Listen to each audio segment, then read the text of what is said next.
we're going to go ahead and start. I want to take a chance to welcome everyone.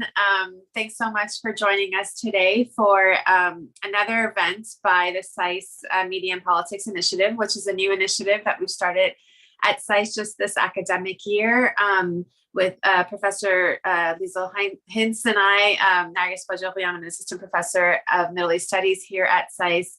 And we have started this initiative to bring more focus on the multiple ways in which media is and politics are being studied in an interdisciplinary fashion here at SAIS, and also as a chance to bring to the SAIS community scholars and practitioners who are doing really innovative work around the study of media in their own respective fields. So we're really excited for today's event, which we are co-sponsoring and co-hosting with the SAIS MENA Club. And we thank them so much for all of the help that they've done in helping to set this event up and also doing all of the tech run for us. So I just want to give a really quick introduction to our speaker and the book that he will be speaking about today with my colleague, Professor Hintz, and then I'll pass on the floor. So with us today is Dr. Noah Amir Arjomand, who's a Mark Helmick postdoctoral scholar in global media development and democracy at the Center for International Media Assistance and Indiana University School of Global and International Studies. He studied sociology and he has his PhD in sociology from Columbia University, and before that, a public and international affairs degree at Princeton University. Noah's research focuses on cross-cultural communication and its mediators, particularly in the Turkish and Persian-speaking worlds. And his book, which was just published, and we're really excited to speak with him about today, is called Fixing Stories, Local Newsmaking and International Media in Turkey and Syria. And it's about the strategies and roles of fixers who broker communication between foreign journalists and sources in Turkey, demonstrating how they shape the news and manage their ambivalent position between cultural and moral worlds. In conversation with him today will be my colleague, Professor Lisel Hintz, who's an assistant professor of international relations at Johns Hopkins SAIS and a wonderful scholar of media and politics in Turkey herself. So because Noah's book is about fixers in Turkey, there's really no other better interlocutor than my colleague, Dr. Hintz. So I'm just going to pass the floor on, and I look forward to this wonderful conversation. Thank you so much, Dr. Bajoli. Thank you to all of us who are joining us. Thank you to the SAIS MENA Club for co-sponsoring this and helping us with tech on this event. So Aydin and Hayden and Samin and everybody else for all your fantastic work. We appreciate you. We think this is a really important event to highlight and to co-sponsor as part of the SAIS Media and Politics Initiative, precisely because of this desire that Professor Bajoli and I have of trying to highlight scholars who are doing really fascinating, creative ways of getting at stories that we might not otherwise be able to understand unless we're using, for example, the creative ethnography that we're going to be discussing in the book Fixing Stories today. So we'll start off the conversation. Please do go ahead and put any comments or questions that you may have in the chat. Those will get to me and I will incorporate them into the discussion. I want to kick off this conversation by putting this book, Fixing Stories, in the context of the other book that we had a discussion on previously in conjunction with SAIS Rethinking Iran, which was Blake Atwood's wonderful Underground, The Secret Life of Videocassettes in Iran, and with Nargis's fantastic book itself, Iran Reframed. And I want to do that because Fixing Stories shares with those other two books. It's this sense that it is incredibly theoretically rich and empirically rich, like you're bringing together all of these different perspectives on boundary making and boundary crossing and all of these really important subjects and concepts for us to be using, but it reads in such an engaging way that it's very difficult for the reader to put down, almost in the sense of a novel. And so you do such, Noah, you do such an incredible job of communicating your messages to the audience and of sort of almost creating stories yourself in terms of how you are presenting the topics that you are communicating to your audiences. So I just want to applaud you on that. And I want to dive in by asking you, of course, the general opening question of how you came to your subject, how you decided on fixers as the angle that you wanted to focus on. As someone who studies initially foreign policy, but now much more politics of resistance, and the way in which media sort of integrates in with and intersects with politics of resistance in Turkey. Everyone always asks me, why Turkey? So I'll pose the why Turkey question to you, along with the why fixers. Just give a sense of where the project came from.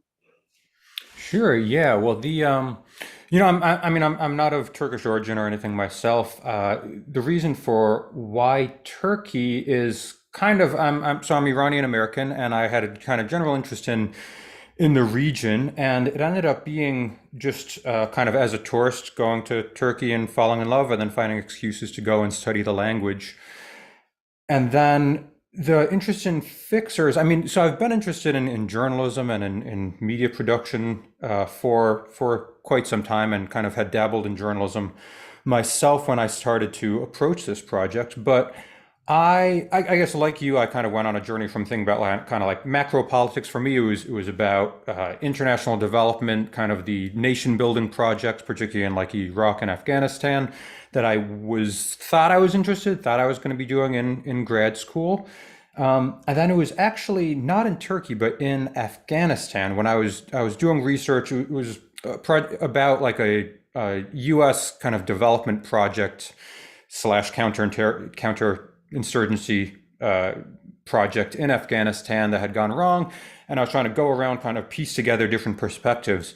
And it occurred to me that really the most interesting and kind of knowledgeable people were always the like bicultural Afghan kind of intermediaries. Kind of, they weren't necessarily called fixers, but I think really all fields that involve kind of one form or another of knowledge production across kind of cultural and political divides have to have these people, these kind of intermediaries. And so, I found at the embassies, at the NGOs, also, among journalists, often the most interesting and knowledgeable people who kind of both knew what was going on, like in the Kabul bubble, and kind of understood the international, like, developmentalist perspective, but then also had an idea of what was like actually going on outside of that bubble in Afghanistan, were these people who are kind of in this role of like bridges between worlds.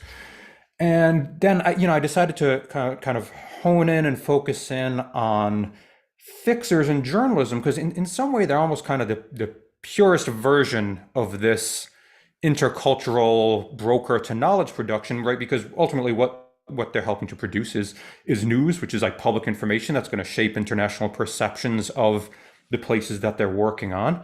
And of course, fixers are also a lot easier to access than people working as translators for the military or for embassies or things like this. And in fact, part of fixers' job is to make themselves visible to foreigners who show up in their country. And so kind of it made it relatively straightforward for me to actually, find and meet and talk to these people.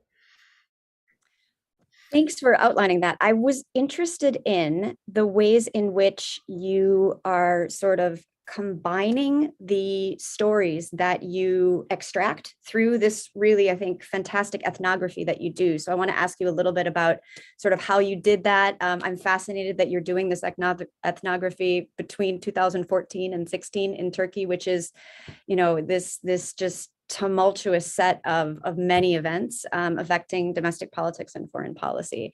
So about the ethnography, the context that you're doing it in. And then after that, I want to ask about this composite idea that you come up with, which I think is, again, really an engaging and compelling way of communicating your ideas to the reader, while also taking care of sort of how do I protect sources and stuff. So ethnography and context, can you talk a bit about that? Yeah, well, let's see. Maybe I can even kind of combine those two questions together. So,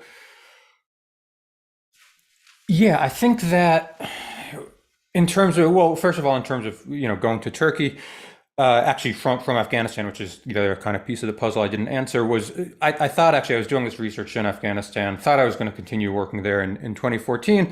I then decided that would actually be kind of much safer and calmer to do this work in Turkey. And then, kind of little did I know the period when I was doing the research was going to see the kind of Kurdish conflict re-erupt, Turkey taking center stage in terms of the fight against ISIS, and also in terms of being itself, victim of of numerous terrorism attacks during that period, then capped off kind of near the end of my research with the 2016 coup attempt.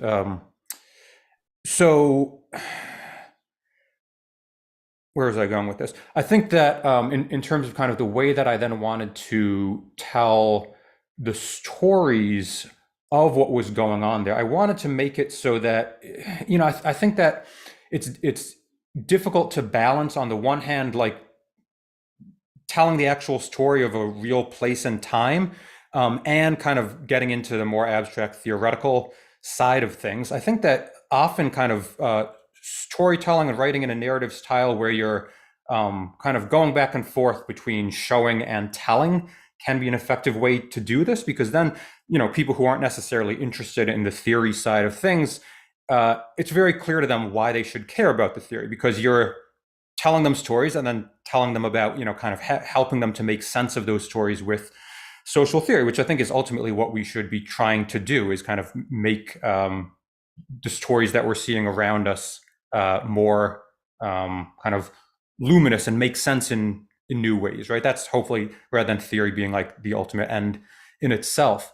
And then, in terms of how I went about doing that, as you said, I ended up creating composite characters, which serve to better protect people who otherwise, if I had just changed their names, it would have been relatively easy to unmask them, because, again, they're producing publicly available work. Part of the way journalism works and people's reputations in the field of journalism works is through referrals and also by monitoring one another's work. So people keep track of who's reporting on what in what way. They're, always criticizing or lauding their colleagues. And so if I gave details of particular stories that I had observed people working on, that I had participated in creating myself, or that I'd interviewed people about, it probably would be relatively easy to unmask my characters. And then, they'd face certainly reputational harm.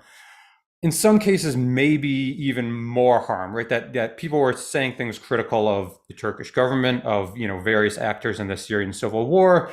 And this is, of course, at a time when journalists are getting thrown in jail in large numbers in Turkey and killed or otherwise attacked in Syria or because of their work on Syria. So I didn't want that to happen. But then what I tried to do with the composite characters was a couple things. So I tried, first of all, to really highlight that fact rather than almost hide it. I think that, frankly, a lot of ethnographies, when you look closely at them, they're using some version of a composite character. But I think that in social science, or particularly in ethnography, as in journalism, I think that, unfortunately, and this is something I talk about in my book a lot, and in the context of journalism, people try to play down the constructedness of the stories that they tell in order to claim authority. So this is one of the reasons also why why reporters don't really talk that much about their process in terms of their reliance, for example, on fixers as intermediaries, because it kind of talking about that and admitting it, the fact that all news stories are ultimately kind of negotiations between different groups with different perspectives and different interests, it gets in the way of saying, hey, I'm just objectively stating the facts, and so, trust me for that reason. I actually kind of wanted to highlight, and that's why I have a whole appendix called Sociological Fiction. I wanted to highlight the constructedness of my narrative, where, you can't just read my work and say, oh, well, it must be true because he really observed it, because these are actual facts. In fact, they're kind of, my work has a much more complicated relationship with facts, where I do try to make it, in a sense, accountable to the actual data that I collected. So it's not just kind of the story that I wanted to tell to begin with, that I'm cherry picking data and, telling, something that backs up my initial assumptions. But ultimately, it is kind of a constructed story that and you can't tell what I left in or left out of the story. And so I think, maybe the more responsible way to tell stories is actually to, particularly, stories like this, is to highlight the kind of hand of the author in creating them, with then the emphasis maybe as a reader for kind of assessing my arguments or the underlying kind of truthfulness of them shifts from like kind of just fact checking, and then if we can fact check it as correct, then it has to be true in a larger way, which isn't the case. You can you can misrepresent things, you can construct a bullshit argument that's based on real, true, factual data. So instead of doing that, I think what I'm trying to do is encourage readers to be thinking more like, okay, whether or not, this particular scene and this particular evidence he introduces is like indexically true to something that happened in the world, is the argument he's making something that I can apply in other contexts that'll help me understand, other processes of mediation. And like I was saying, I think that a lot of what I'm talking about in the book, as much as it is the context of Turkey and Syria in the 2010s is important, I'm hopefully also kind of getting at some more universal processes and dilemmas for people who are in this role of intermediary, which, can be applied hopefully to lots and lots of other contexts. I think that's exactly the theme that I draw out that has the most applicability, and you mentioned this explicitly in the early stages of your book, is that you are approaching this with the understanding that all knowledge is constructed and produced through these contentious struggles mediated by moral conundrums and local knowledge, or thinking ahead about my next contact, or frames that journalists bring into local politics. And well, if that doesn't fit in my pious secular frame, then where am I going to put it? And so there's such an unpacking of those multi-levels of analysis that I think is so brilliantly done. And I think the use of composite characters does sort of almost serve as a warning device. I think your role as a filmmaker comes through here in terms of the devices that you're using in order to communicate to the audience how we should be interpreting the information that we're reading.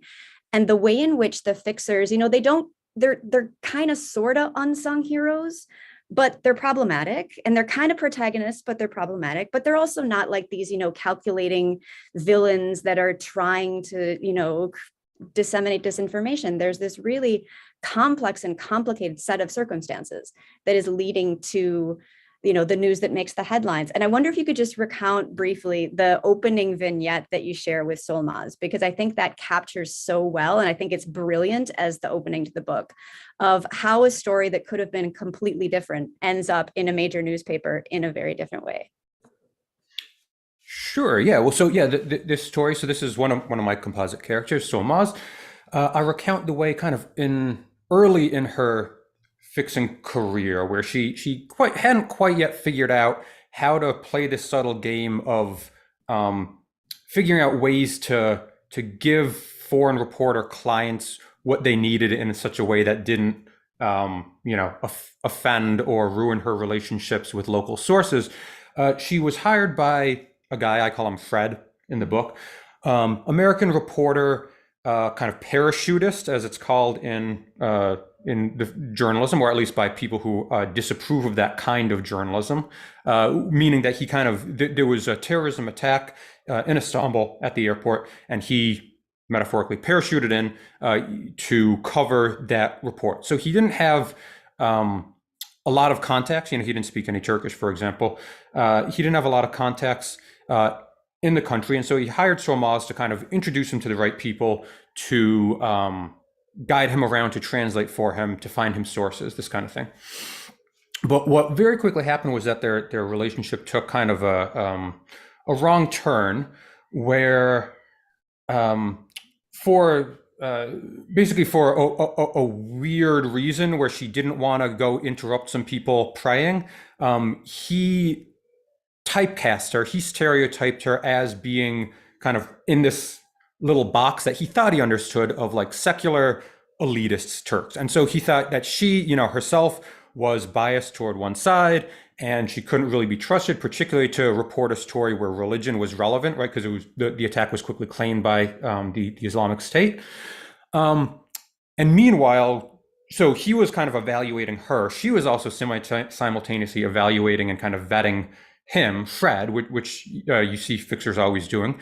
And she decided, just based on kind of his initial interactions, for example, with the police at the airport, where, they wouldn't let him walk right up to dead bodies. And so he kind of railed against them as having a third world mentality, where, certainly in the first world, you probably couldn't do that either. Police also, put up yellow tape. And so, based on that interaction and some others, and also just the way that he was treating Solmaz herself, Solmaz ultimately refused to even take him to this one neighborhood, this one street, Çarşamba Street in Fatih district, where, which is reputed to be like the most conservative part of Istanbul, where, some people who go on to fight for various kind of Islamist causes have been recruited. She decided it's not even safe enough to bring this guy there. And so, like, they kind of reached an impasse, had a big fight, ultimately decided, because Shred had to file the story, a story within the next 12 hours or something like this, that they would instead just find common ground by reporting a nice, safe story, which was like the effect of terrorism on tourism in Istanbul, right? And so this ended up being like the path of least resistance for everybody. You just go, you can talk to some, shopkeepers. They're happy to tell you about how their carpet sales have gone down, and to have somebody to complain with now that there aren't any tourists around. And so ultimately what happened was that, in a major newspaper that day, instead of there being a story about ISIS recruitment in Istanbul published, there was a story about how tourists can get great discounts right now at, carpet shops in Istanbul. And so that's something that, of course, was completely invisible to readers in terms of why the particular story coming out of Turkey was framed this way on this day. And to understand why, we really have to go into like looking at the fixer-reporter relationship and how it can break down, and what kind of compromises people can settle on in order to make news happen, in order to create news. I also want to appreciate the Byzantine chanting in the background that is providing this fantastic atmosphere for a conversation. So thank you for that. I really think this sort of focus on the fixer relationship with the journalist, and then also the origins of the fixer themselves. I think you do a really good job of unpacking the social origins, where they come from. You use this insider-outsider framework in terms of sort of, are they closer to the local sources? Are they closer to the journalist? Can you unpack that for us a little bit, and sort of why that helps contribute these different perspectives? Sure. Yeah. So I mean, first of all, kind of about the history of the fixer. The term comes actually, it seems to be etymologically derived from actually organized crime. That in the early 20th century, fixers were kind of go-betweens between, for example, like robbers and fences who would sell stolen goods. Or for example, there would be the people who would be kind of being in kind of a lobbyist slash bribe giver role in the kind of halls of politics. So there's kind of a slightly dark, dubious, untrustworthy, almost taste to the word that I think still remains for some people. And so there are actually a lot of people who don't like the term. I was actually just on a panel talking with a Polish and a Ukrainian fixer. Well, although they prefer to be called producers, which they thought of as a more professional title. And I kind of talk in my book also about this like hierarchy of titles and labels that people get. But for them, labeling somebody a fixer was a tool that foreign news organizations and foreign reporters used to kind of other them, and to kind of place them at a low rung in the hierarchy of journalism, and to portray them as, in a certain sense, too much insiders, biased, not trustworthy, potentially too close to the story, too close to sources to really be trusted as professional journalists. Which, for these critics, the people I was on the panel with, was, basically just an excuse to pay them less than foreign staff, and to, not give them bylines and things like this. Now, I think there's a degree of, certainly a degree of truth to that. But I think it is useful to kind of think of news as being produced along this whole spectrum, as you said, from like insider to outsiders, along kind of a chain of contributors, where you have, a source who in a sense is like the ultimate insider, the person you're interviewing, the eyewitness, the politician, whoever it might be. One rung on the chain, one link on the chain divorced from them are maybe people like activists, like public relations representatives, who are very much kind of allied to sources, serving as, potentially kind of a propagandist role. Their job is to kind of represent what some local interest or faction or whatever thinks in such a way that makes it more newsworthy to outsiders. Another rung in the chain divorce would be kind of the interpreters, fixers, this kind of people. Then you have reporters that the fixers are working with, and then ultimately you have editors, potentially even not even in the country, who are very much outsiders to what's going on in the country, but also very much insiders to the field of journalism. And that's kind of where their loyalties lie, to the norms of journalism. And they're the highest status people in journalism, and they're the ones who ultimately get to assert kind of control over how stories are framed and things like this, and who are seen as the most objective.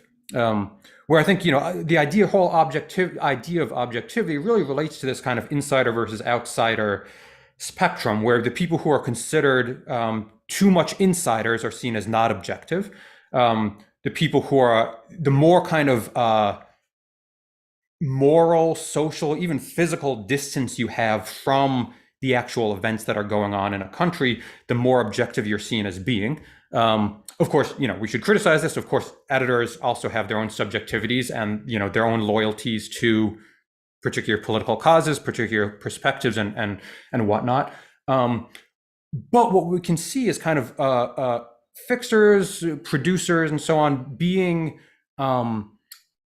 in this position of trying to show that they are capable of being outsiders and objective. And so there's a lot of kind of signaling that's constantly going on that you see fixers doing, and particularly fixers who are aspiring to become producers or to become reporters themselves, really kind of down to the micro level of how they're talking about sources, how they're talking about Turkish politics, this kind of thing, of showing I'm able to separate myself from the story. I'm not too much of an insider to be trusted. And then also there's kind of inequality in people's abilities, or differences in people's abilities to pull off that kind of a performance of outsiderness and objectivity. That ability to pull off outsiderness and objectivity, and how some of these fixers cultivate almost different personas for different audiences, I think is, and in terms of the stories that the sources that they're providing access to, the stories that eventually end up coming from that, I think is, again, one of the really fascinating elements of this. So I want to take us to Diyarbakir, because you did fieldwork both in Istanbul and Diyarbakir. And there we encounter, again, one of your composite characters that I think so effectively, I remember all their names. I feel like, it's again, a really useful narrative device in terms of trying to communicate these different perspectives. But so we have Nur, who is someone that I think is discussed in this perhaps morally ambiguous activist versus journalist category. Someone who negotiates, someone who has support for the Kurdish movement, for labor rights, someone who tries to negotiate, I think, her own moral considerations by perhaps not taking money for the stories in which she's directing journalists to here's some workers' causes that you should really pay attention to, but then is also kind of, presenting different stories to different audiences. Can you talk a little bit about either sort of that particular composite, or sort of how your fieldwork in Diyarbakir and the dynamics or the local politics that you are encountering there are quite different from what you're seeing in Istanbul? Yeah. No, I'm really glad you brought up Nur and the situation of particularly Kurdish fixers in eastern Turkey, where Nur, I think she had in some ways a lot more difficulty in pulling off this balancing act of convincing client reporters that she was like objective and neutral, which I think to some extent this is almost inherent to the way that certain political ideologies get marked or unmarked to outsiders. So, if you have a fixer in Istanbul who kind of ideologically, in terms of the way that they're explaining Turkish politics, in terms of the sources that they're choosing to introduce reporters to, if they adopt a very kind of European centrist liberal agenda in terms of who they're how they're shaping the news, reporters might not notice that because that's more likely to be reporters' own ideology that kind of gets naturalized as oh, that's just kind of the way the world is. Whereas, the Kurdish movement, capital K, capital M, does get seen as, as something, and it is, ideologically different, even if reporters might sympathize with the cause or, think the Kurdish women guerrillas are really cool or whatever. It's not something that's, for most client reporters, kind of the common sense perspective on the world. And so, for Noor, who came into journalism through basically Kurdish movement activism, when she would be introducing people, introducing reporters to people who were kind of Kurdish movement activists, there was a lot more kind of baseline, I'd say, suspicion or assumption that she was, biased and untrustworthy and an activist, not a real journalist. Now, as you said, she made a lot of efforts to kind of symbolically split herself into these different personas, and she almost explicitly at times when it would be, as you said, if she was working on a story about labor, she would say, okay, now I'm taking off my fixer hat, I'm putting on my activist hat, but then that when I put my fixer hat back on, I will be neutral and objective. In other cases, this can just be kind of in the context of interviews. I tell one story about her going together with a reporter to interview members of Hüdapar, which is kind of the political legal wing of Kurdish Hezbollah, who she wasn't neutral towards. She suspected they had murdered one of her brother's teachers. They've been for decades harassing and throwing acid on women who don't wear proper hijab, as Noor did not in the region, and so she had strong feelings against them. But when it came time to go and sit and interview them, she sat with them, cordially interviewed them, asked the questions that her reporter wanted to, and didn't, put up a fuss or refuse to introduce the reporter to them. After they left the interview, then she kind of was able to perform her, I don't know if it's true self, but her activist self a bit more. Because the interview was over, then she kind of launched into explaining all the lies that they had told and so on to the reporter.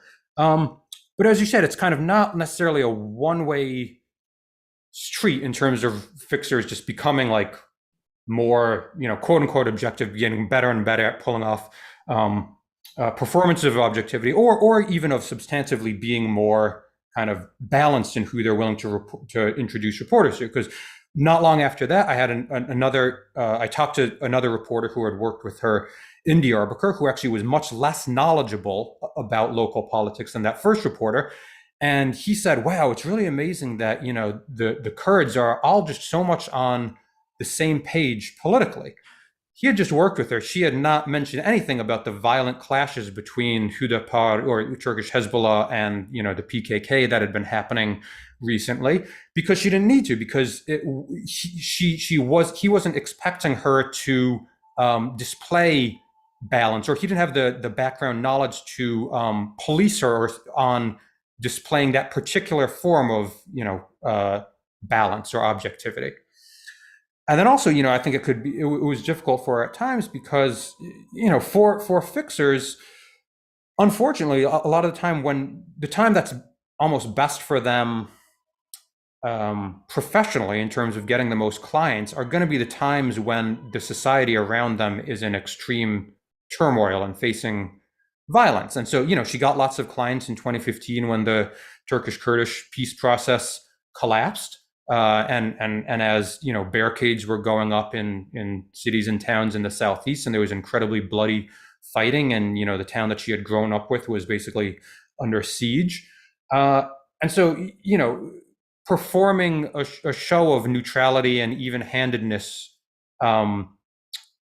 when people you know and love are like in danger or getting displaced or killed or things like this, can be a lot more difficult than if you're than in normal times, let's say, which is relatively speaking more what fixers in Istanbul experienced. I think one of the fascinating elements about that, and again, I think this contrasts, while there's obviously tons of different salient political grievances in Istanbul, thinking about the Diyarbakir setting, this idea that, and again, you're not dichotomizing them. It's not that these are deliberately political acts, right? That I'm going to choose strategically to frame this issue as all Kurds are united around the HDP or against Hüdapar. Some of it is unconscious. Some of it is, maybe a factor of what has happened that week, that there are so many different contingent factors that, again, are sort of trickling up into this, what actually is making the headlines. You'd mentioned this and this context of so many fixers getting so much work in these crisis moments.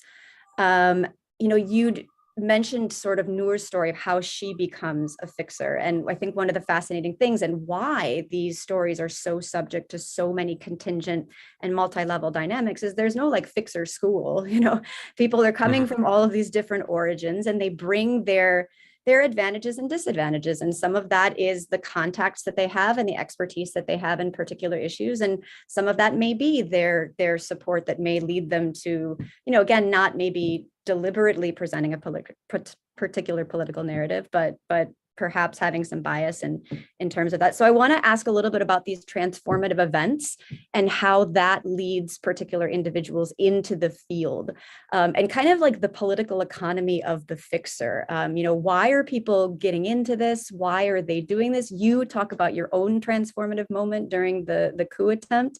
Can you speak a little bit about that, sort of the effect of transformative events on fixers and how they take on this position?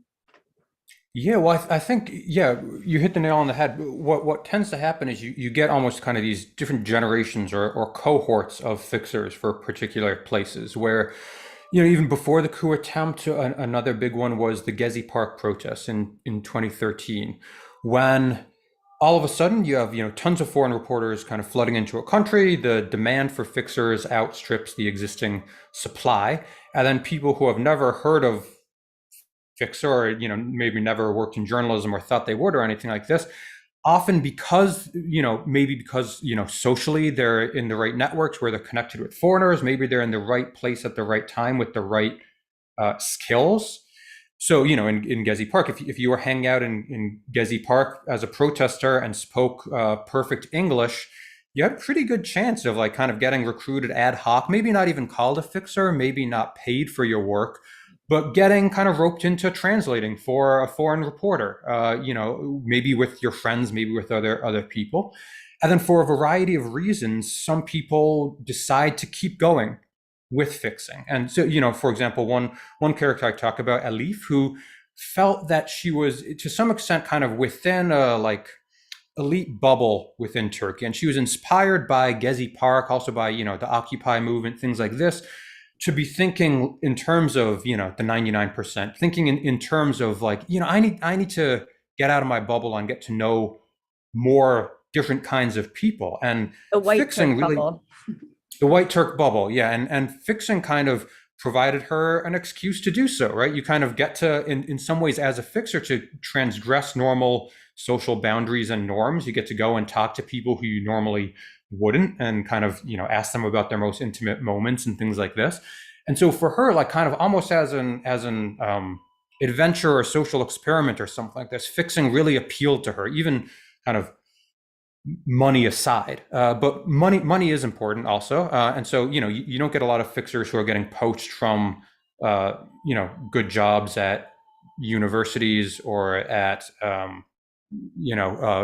being interpreters for the business world or for embassies or things like this, because normally, although things change, for example, when like the value of the lira plummets, all of a sudden getting paid in dollars or euros becomes more appealing. But generally, fixers tend to get recruited from kind of students, activists, and also the big one in Turkey has been journalists for the domestic media, because the other big, and this is more kind of a slow trickle, I guess you could say, than a transformative event like, the Gezi Park protests, or like the Syrian Civil War, when all these Syrian refugees who spoke decent English became fixers. It's a bit more of a slow trickle has been the Turkish state's capture of domestic media. And so a lot of people who had careers in the Turkish media have found themselves either fired or quitting their job as their newspaper or TV channel comes under new management. That's, when it gets bought up by a conglomerate or a business person who's very close with, Erdogan, the editorial line changes, there's turnover in staff, they quit. They don't feel that they can sustain themselves working in the domestic media for, writing occasionally for an obscure website or something like this that's been able to, be minor enough not to get taken over by the government. And of course, they're also worried about getting thrown in jail for, being a dissenting journalist. And so what provides them the money, the opportunity to keep doing what they think is, respectable, good journalism, and also the anonymity and protection of working as kind of behind the scenes for the international press, is to become a fixer for the international media. And so you see a lot of people actually making this transition from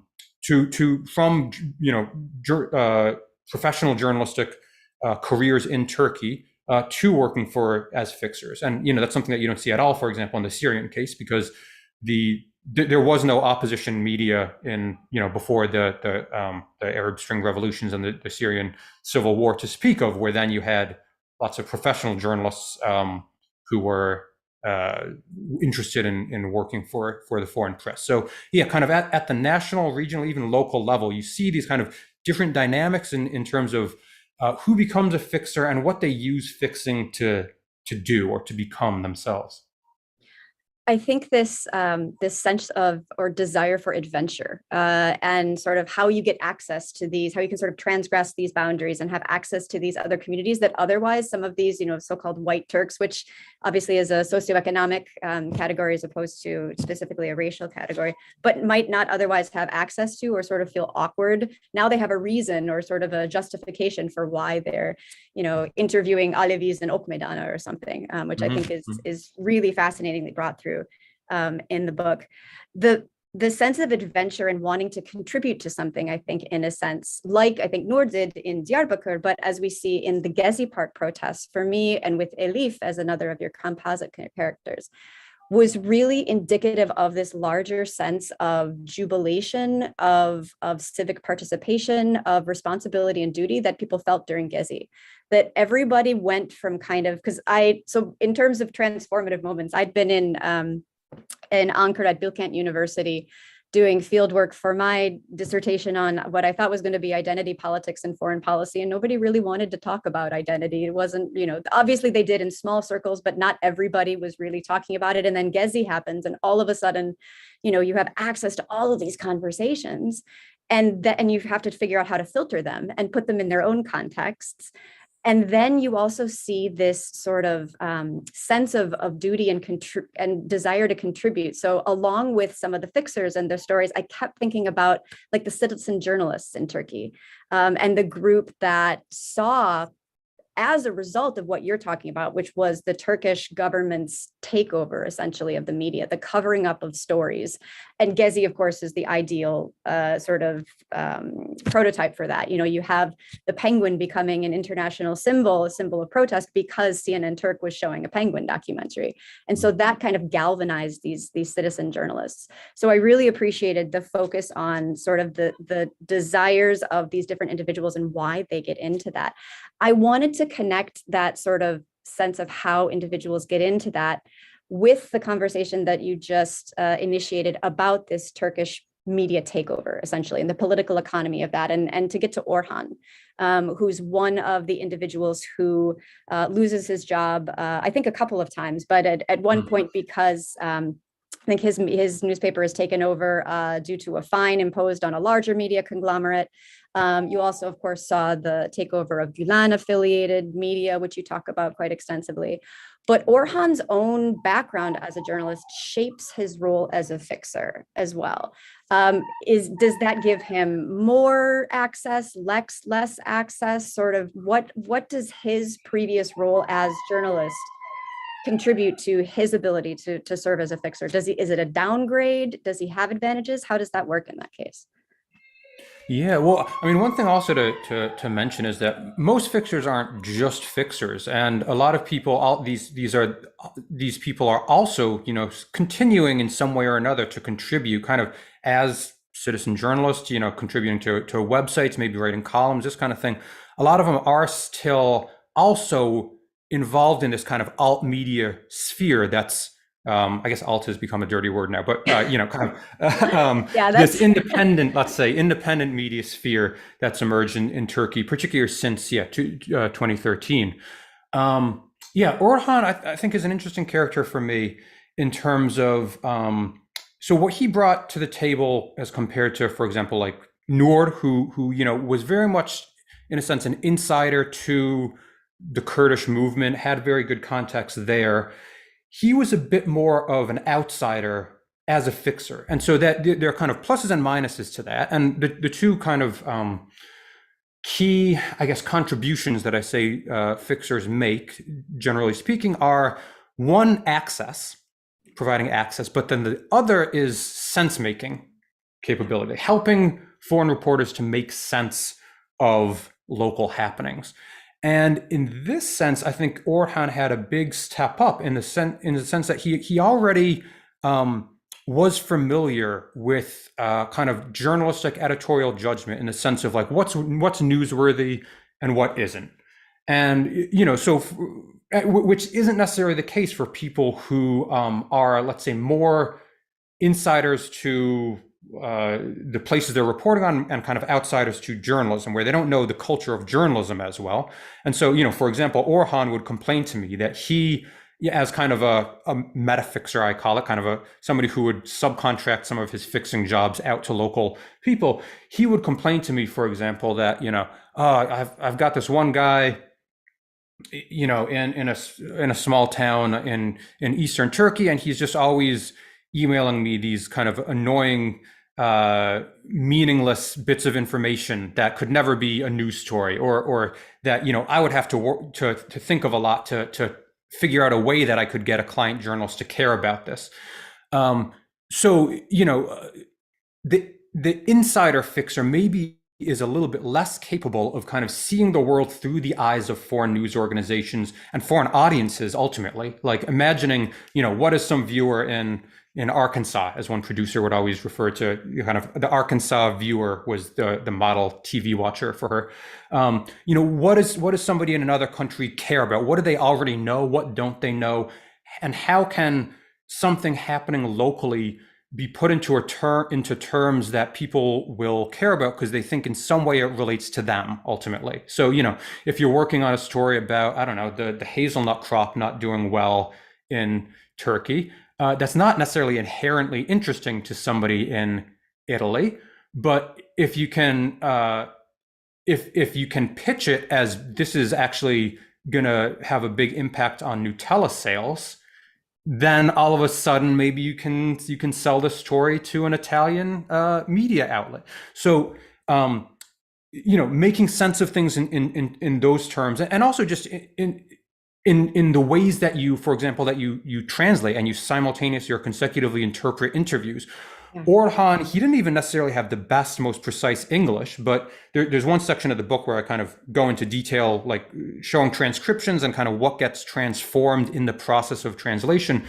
And Orhan, his English wasn't totally fluent, but what he was very good at was converting what a source said into something that a client could make sense of and use as part of their argument. Of converting maybe something a little bit that was full of all these subtextual references that he didn't think a foreigner would understand, into something that was, soundbite worthy, and also that would make sense to the client reporter. And so for this kind of transcoding process, sometimes like the outsider fixers who have a better understanding of what foreigners know or don't know, and what's newsworthy and what isn't, they perhaps have a leg up in that, even as they maybe have fewer local contacts wherever you're trying to get access.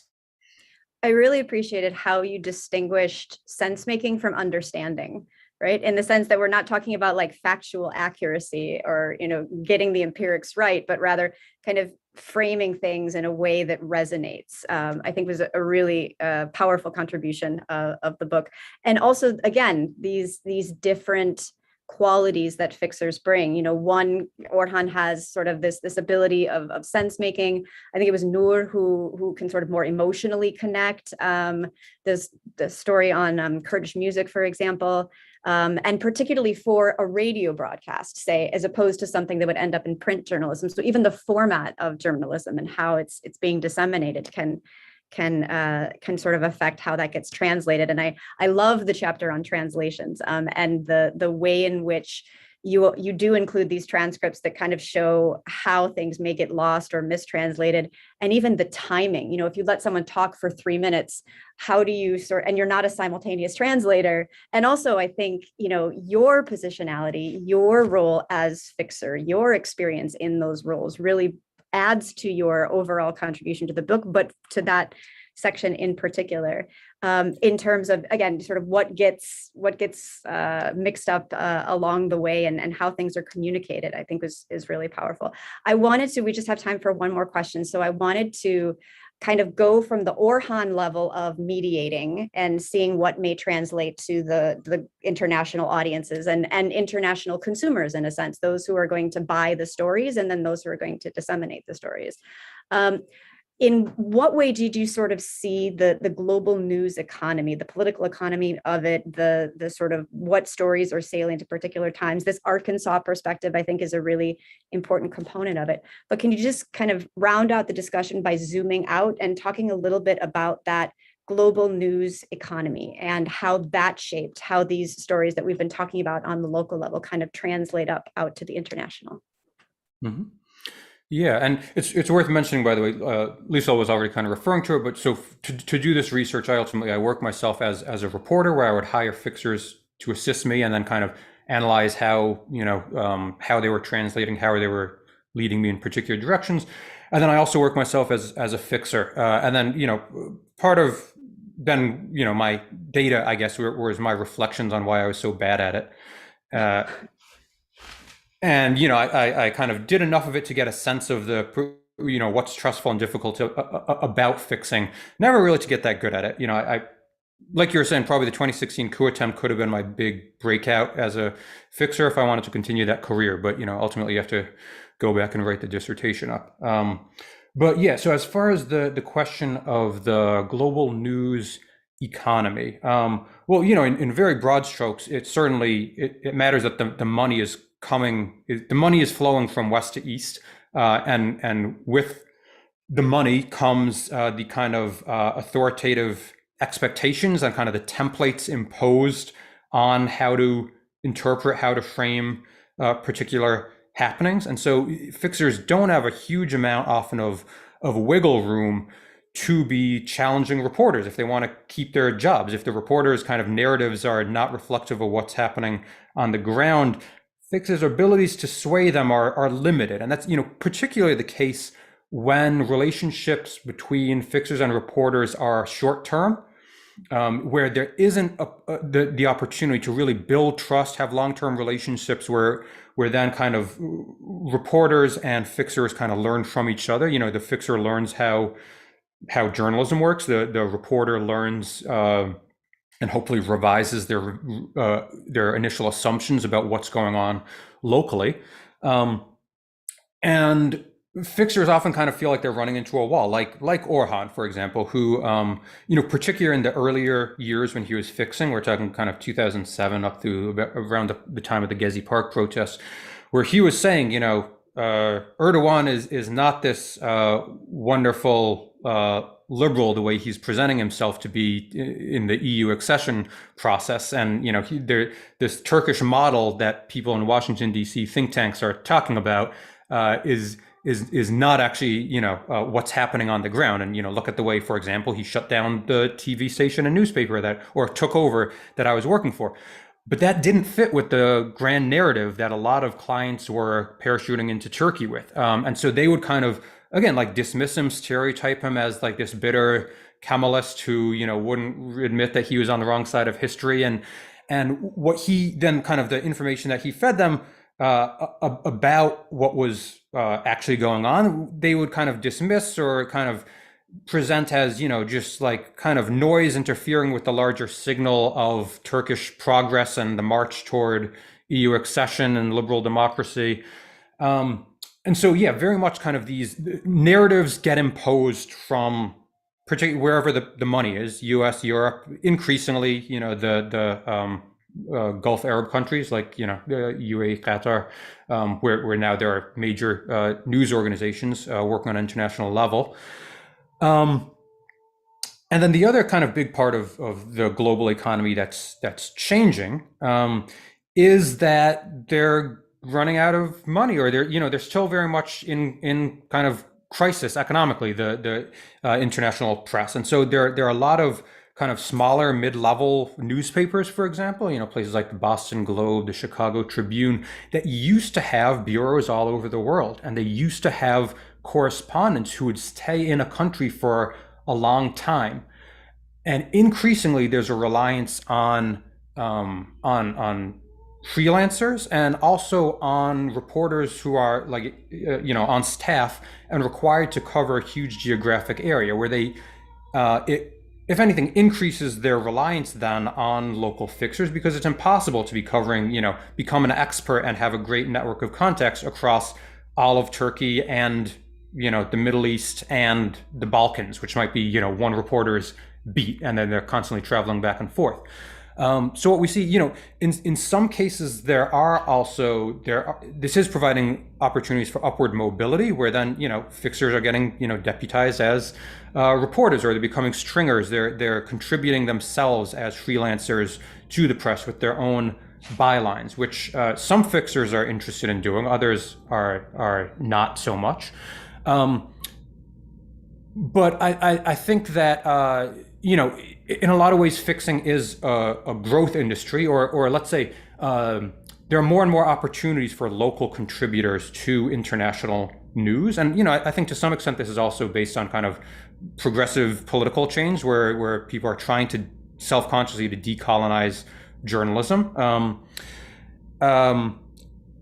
But I think the one thing that I want to push against in the book is the idea that, for example, social media is making fixers obsolete, or now journalists are able to have kind of, because you can just use Google Translate or use Twitter to find sources, somehow you're not subject to the same problems of mediation, where, I think it's maybe a step in the wrong direction if all of a sudden we're uncritically using social media platforms as our kind of quote unquote fixers, as our brokers to information, and falling back on assuming that their algorithms are politically neutral and things like this. Yeah, I think you have a lot of messages that come from the book, and I think in a sense it is a cautionary tale in terms of media literacy and how we approach news, and what are the different dynamics that are going into producing it, and the political economy of it all, and the local relationships of it all. So if you have not gotten the book, please get your hands on it. It is absolutely fascinating. I promise it is a really good read as well. Noah, thank you so much for taking the time to share your insights, to share your work. We're very excited to see what comes next from you, but this is really a work to be celebrated and congratulated. So thank you for sharing your insights.